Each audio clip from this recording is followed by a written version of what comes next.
तो दो हिंदुस्तान बन रहे हैं, एक अमीरों का हिंदुस्तान और दूसरा गरीबों का हिंदुस्तान। और इन दो हिंदुस्तानों के बीच में खाई बढ़ती जा रही है।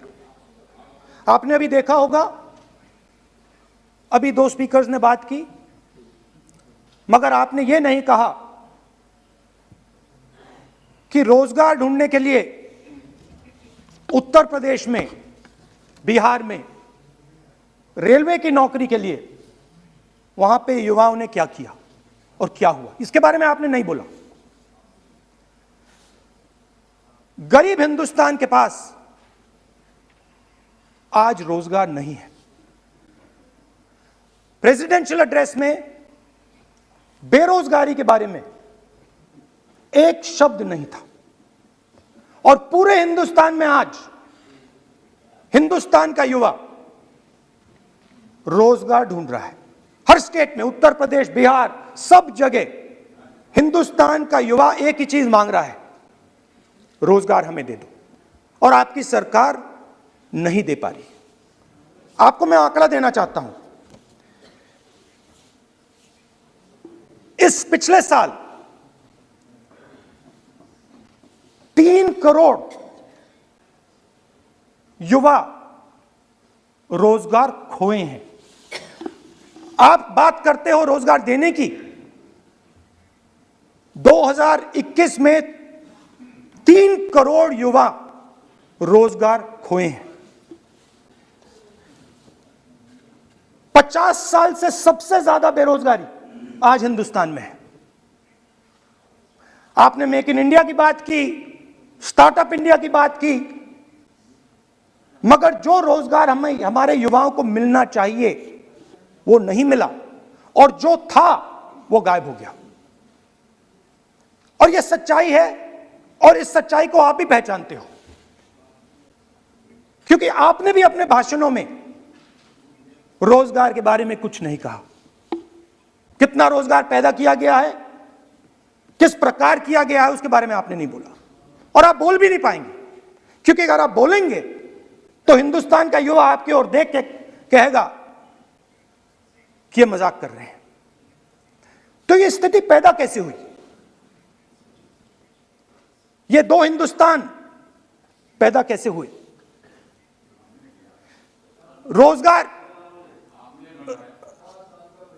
रोजगार स्मॉल और मीडियम इंडस्ट्री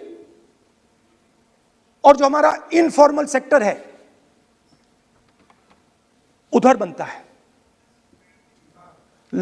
लाखों करोड़ रुपया आपने उनसे छीनकर हिंदुस्तान के सबसे बड़े अरबपतियों को दिलवा दिया। आपने पिछले 7 साल में अनऑर्गेनाइज सेक्टर और स्मॉल और मीडियम इंडस्ट्री पर एक के बाद एक आक्रमण किया है। 7 की कर रहा हूं मैं, 60 की भी करूंगा मैं अपने भाषण में अंत में 60 साल की बात करूंगा आपको खुश करने के लिए। आप ठहर जाइए। मगर असंगठित जो सेक्टर है उस पर आपने आक्रमण किया। कैसे किया? नोटबंदी, गलत जीएसटी और कोरोना के समय जो सपोर्ट उनको देना था आपने नहीं दिया। नतीजा क्या हुआ? नतीजा यह हुआ कि आज 84% हिंदुस्तान के लोगों की आमदनी घटी है, और वो तेजी से गरीबी की ओर बढ़ रहे हैं।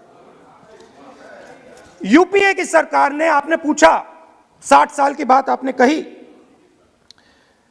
यूपीए की सरकार ने 23 करोड़ लोगों को गरीबी से निकाला था 10 साल में। हमारा आंकड़ा नहीं है, हमारा आंकड़ा नहीं है, हमारा आंकड़ा नहीं है। सब जानते हैं। आप हंसिए, हमारा आंकड़ा नहीं है, यह सच्चा आंकड़ा है। 27 करोड़ लोगों को हमने गरीबी से निकाला था और 23 करोड़ लोगों को आपने गरीबी में वापस डाल दिया।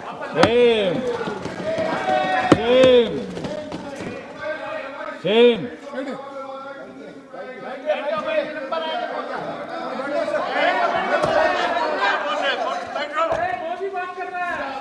और हो क्या रहा है, फॉर्मल सेक्टर में मोनोपोलीज बन रही हैं।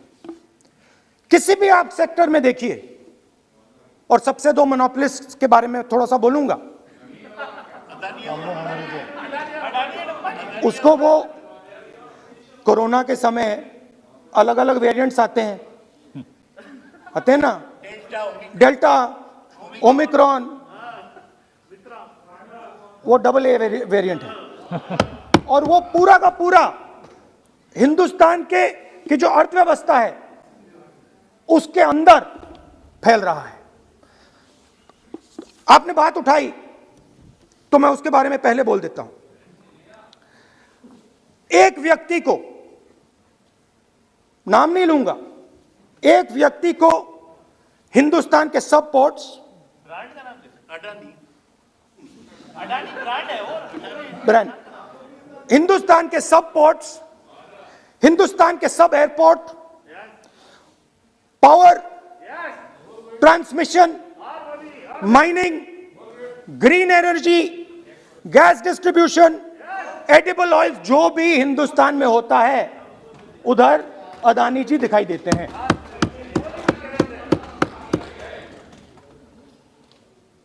और दूसरी side Ambani ji petrochemicals, telecom, retail, e commerce में मोनोपोलियां। तो पूरा का पूरा धन जो है चुने हुए लोगों के हाथ में जा रहा है। और आपने जो असंगठित सेक्टर को खत्म किया, देखिए अगर आप इनफॉर्मल सेक्टर को खत्म कर देते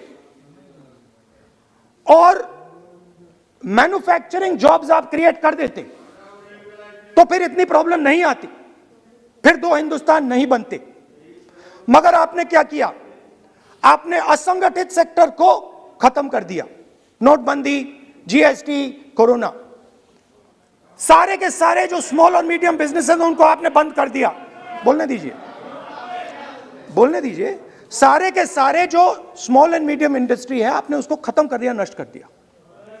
अगर आप उनकी मदद करते, और अगर आप उनकी मदद करते, उनको सपोर्ट देते, तो फिर मैन्युफैक्चरिंग सेक्टर तैयार हो सकता था। मगर जो लोग आपका मैन्युफैक्चरिंग सेक्टर बना सकते थे उनको आपने खत्म कर दिया।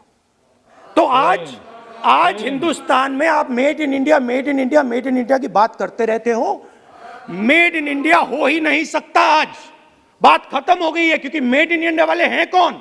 मेड इन इंडिया वाले स्मॉल मीडियम वाले हैं, उनको आपने खत्म कर दिया। मेड इन इंडिया वाले कौन हैं? असंगठित लोग हैं, उनको आपने खत्म कर दिया, हटा दिया, परे कर दिया। मेड इन इंडिया नहीं होने वाला है। अरे भाई, मेड इन इंडिया करने के लिए स्मॉल और मीडियम इंडस्ट्री को ही बड़ा करना पड़ेगा। बिना स्मॉल और मीडियम इंडस्ट्री को सपोर्ट दिए मेड इन इंडिया हो ही नहीं सकता है। और अगर आप पूछते हैं तो मैं आपको बताता हूं, मैन्युफैक्चरिंग जॉब्स की अगर हम बात करें तो मेरे पास आंकड़ा है यहां पे, पिछले 5 साल में मैन्युफैक्चरिंग जॉब्स 46% कम हुए हैं। 46% drop in manufacturing jobs in India. Why? Because you have destroyed the unorganized sector. Why? Because you have destroyed MSMEs. That is why you are focusing completely on 5 or 10 people. I don't have a problem with that. I don't have a problem with big industry. Focus on them. But please realize that they cannot produce jobs for you. Small and medium industry is the only people who can produce jobs for you. That is the reality. और हो क्या रहा है, 2 हिंदुस्तान बन रहे हैं। आप यहां पे भाषण देते रहते हो, नया Hindustan, new India, make in India. और कौन से नारे हैं? Startup India. आप ये बोलते रहते हो और देश में बेरोजगारी फैलती जा रही है। और आप ये मत सोचिए कि ये जो गरीब हिंदुस्तान है जिसको आप बना रहे हैं, ये मत सोचिए कि ये चुप बैठा रहेगा। ये मत सोचिए कि ये चुप बैठा रहेगा, ये चुप नहीं बैठा रहेगा। इस हिंदुस्तान को सब कुछ दिख रहा है। इस हिंदुस्तान को दिख रहा है कि आज, सुनिए, इन लोगों को दिख रहा है कि आज ये आंकड़ा, आप सुनिए, ये आपकी सरकार की देन है, ये आंकड़ा अच्छी तरह सुनिए। इस गरीब हिंदुस्तान को दिख रहा है कि आज हिंदुस्तान के 100 सबसे अमीर लोगों के पास हिंदुस्तान के 55 करोड़ लोगों से ज्यादा जायदाद है। बात समझिए, 10 लोगों के पास 40% हिंदुस्तान से ज्यादा धन है। 10 लोगों के पास। यह कैसे हुआ? यह आपने किया, यह नरेंद्र मोदी जी ने किया। और तो मैं आपको एक सुझाव देता हूं, प्रधानमंत्री जी को आपको सुझाव देता हूं, ये जो दो आप हिंदुस्तान आप बना रहे हैं, इन दो हिंदुस्तानों को जोड़ने का काम जल्दी से शुरू कीजिए। स्मॉल एंड मीडियम इंडस्ट्रीज की मदद करना शुरू कीजिए। जो हमारे बेरोजगार युवाएं हैं उनकी मदद कीजिए। और ये जो आप पूरा का पूरा धन इन्हीं 5-10 लोगों को दे रहे हो, क्योंकि ये आपकी मार्केटिंग करते हैं, आपको टीवी, व्हाट्सएप, फेसबुक पे लगाते हैं, ये काम आप बंद कीजिए, नहीं तो देश का नुकसान होगा। आपका नहीं, देश का नुकसान होगा। तो पहला मेरा सुझाव यह है। नंबर 2 और नंबर 3 भी है, अभी आएगा वो। और वो जो आपने 60 साल की बात कही थी, वो नंबर 3 में आएगा।